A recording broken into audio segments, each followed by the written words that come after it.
My name is Alexa, and welcome back to my No Buy Year. So, this is the check-in for week 3, and I'm going to try to keep this one a little bit more brief, partly because we just had a baby this past week, and I don't have a lot of time, but also because it was a fairly easy week where there were just a few key takeaway points in my experience of this No Buy. So, again, I'm astounded by the new revelations and attitudes towards shopping that this No Buy is having, even in just 3 short weeks. I'm not sure if this is partly because of my personality, and I'm quite a thoughtful person, and Enneagram 5, so the logician or whatever, kind of overly thoughtful, introspective, does a lot of research, and I'm not sure if that's kind of playing a part in how I'm experiencing the sudden decision to stop purchasing new things. But I'm astounded by one fact in particular this week hit me really hard, and that is that the concept of putting something on a wish list and waiting, I think that needs to be mandatory now, probably for everybody, but definitely for me, because we are attacked by such an onslaught of marketing messages and aesthetic videos, and anything on social media is, most people are trying to look a certain way or present their lives in an aesthetically pleasing way, which is, it's nice to look at, and I've felt the pull of that as well. I did some of my budget check-ins with some it girl aesthetic props in the background, and I was talking about how I wanted those pastel highlighters to make that part of my journey more aesthetically pleasing to watch and to look at. But anyway, so we're attacked by such an onslaught of aesthetically pleasing images as well as targeted marketing that I think we have to have that cooling period where we see something, we want it, and then we wait before we buy it. And I think that's my number one takeaway point in the future. After this year, I will never say never, right? But I want to say that I will never be buying anything without putting it on a wish list and hopefully waiting for a gift giving occasion. The other thing I realized, so there was one other item that kind of stuck around on my I still kind of want this list. Or if I'm really picky, 2 items. So I'll go through both of them now just because, for full posterity's sake. One of the items was that Awala water bottle that I shared last week and things I wanted to buy but didn't. I was thinking, if I got one in all black, then it would be useful for work, because if we have water on stage, we need to have it in an all black or dark solid colored vessel so that it blends in. We wear all black I'm a classical musician, so we wear all black for our concerts. So I thought, if I get that water bottle in all black after this year's over, I can use it on stage. But realistically, the amount of times that I need water on stage, there's an intermission in the middle of each show, and in rehearsal periods, we don't have to have a black water bottle, we can just have whatever. So the amount of times I would actually need that is very, very low. I would be able to get my drink during the break. If I have a cough or something, I do own a water bottle that is black. It has a screw top, so it's less convenient than an Awala would be with the flip and sip with a straw. But realistically speaking, I don't need another water carrying vessel. I just got a new BrewMate drinking glass actually for my birthday, and also, again, because we just had a baby and staying hydrated is important, but I definitely don't need any other drinking cups. So that was one item. The other item that stuck around on my, this would be really practical for my life, I still kind of want to buy it list, is that MEJ hair clip. So I have the metal one, and then I was thinking about the plastic one. They're still out of stock, so it's not like I could buy it even if I really, really wanted to break my rules, which I'm not going to do. But I was thinking about that too, because the reason I want this plastic one is just for the convenience of putting my hair up in a claw clip, which I have one on today. Part of my other justification is that this one is slightly broken, but clearly still usable. And again, how often am I wearing a claw clip in my hair? Even if I do it every day, I only need one clip to achieve the look.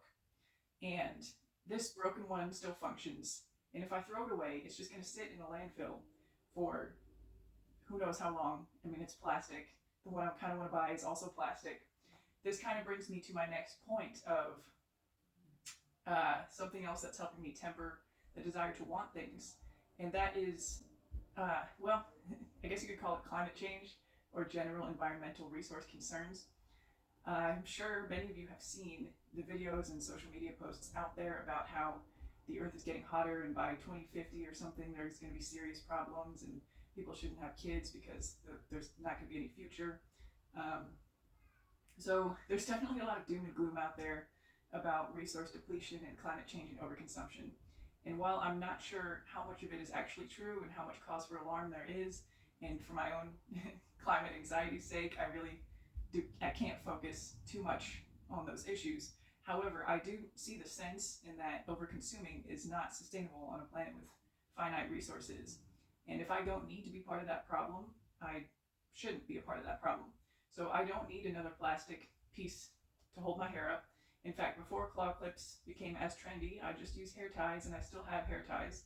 So it's definitely not something I need, even if it feels like it would be very convenient. So evaluating needs is something that's evolving in my own life as well. Now thinking of it in terms of the unnecessary waste, unnecessary plastic, unnecessary things going to landfills. I also see these messages about how everything you would ever own will eventually be trash.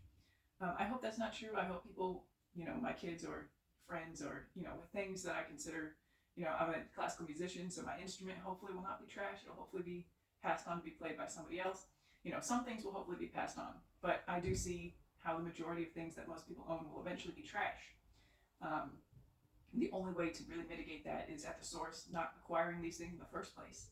So I'm definitely reshaping myself to be more immune to the aesthetic marketing and more, remind myself that waste is just not necessary, and it's also not good for anybody, for the planet, for the resources, for any factor in that situation, the space to throw things away.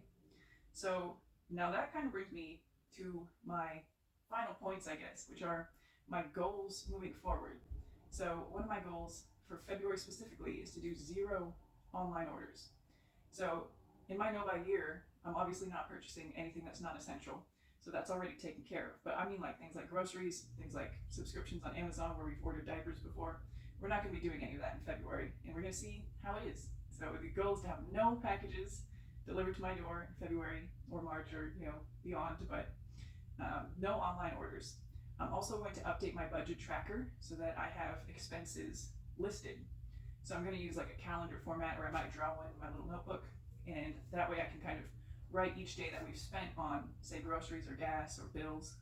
And I'm probably not going to disclose the exact amounts because I'm not ready for that level of transparency, but I will disclose, what was spent, what it was spent on, and then kind of compare and contrast that to the 0 spend days and see how it feels to see that laid out in front of me on paper. If there are any bills that seem like they're unnecessary or too high or what have you. And then long term, so that's February's goal. Long term, the goal is to decrease my amount of waste and have less stuff. So kind of a decluttering journey, I guess you could say, but use things up, evaluate if I need everything in my wardrobe, and then resell or pass on responsibly the things that I don't. This is going to be a very slow process, so this is possibly over the whole year. I've been rewatching some of my YouTube hero Hannah Louise Poston's videos from her no-buy year and her projects after her no-buy year. So I'm actually very interested in next year, how it's going to go, how I'm going to set up my budget. I'm already thinking about that, even though it's only January. How much is appropriate to allocate to spending on things. And then, she had her year of less stuff as well, less but better things, and having more things exit her house than entered. So I think I might try to combine all of those things. A little bit of the year of less stuff this year during the no-buy, and then going forward as well. And I might even share some of the budget details for what I think could be appropriate. Just using my income, I have been reading some finance things as well, and like seeing how Ramit Sethi talks about how 60% of your income is for essentials, and then 20s, whatever percent is for guilt-free spending, and some of it's for saving. So I might share some of that too. But these are all the thoughts that have been going on in my head during week 3 of my no-buy year. So wishlist and waiting, thinking about consumption of resources and kind of using that as another motivator for not buying and not even wanting things, and then goals of no online orders in February, plus decreasing the amount of stuff in general. Now there's one final interesting point for the month of January, and that is that my birthday is coming soon. And to be fully transparent, I probably will do a birthday haul. And I purchased almost all these things last year for myself for my birthday.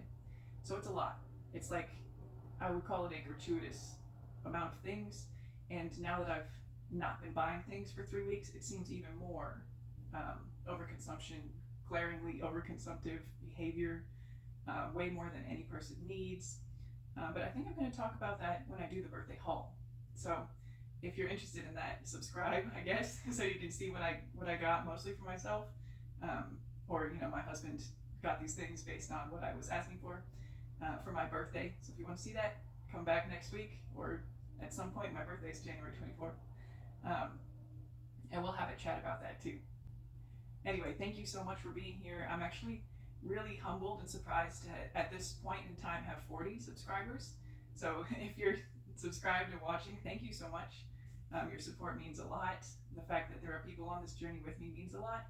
And I'm really grateful for basically being able to have a place to share these thoughts and share some comments, talk about these things with other people going through this journey with me. All right, see you next time.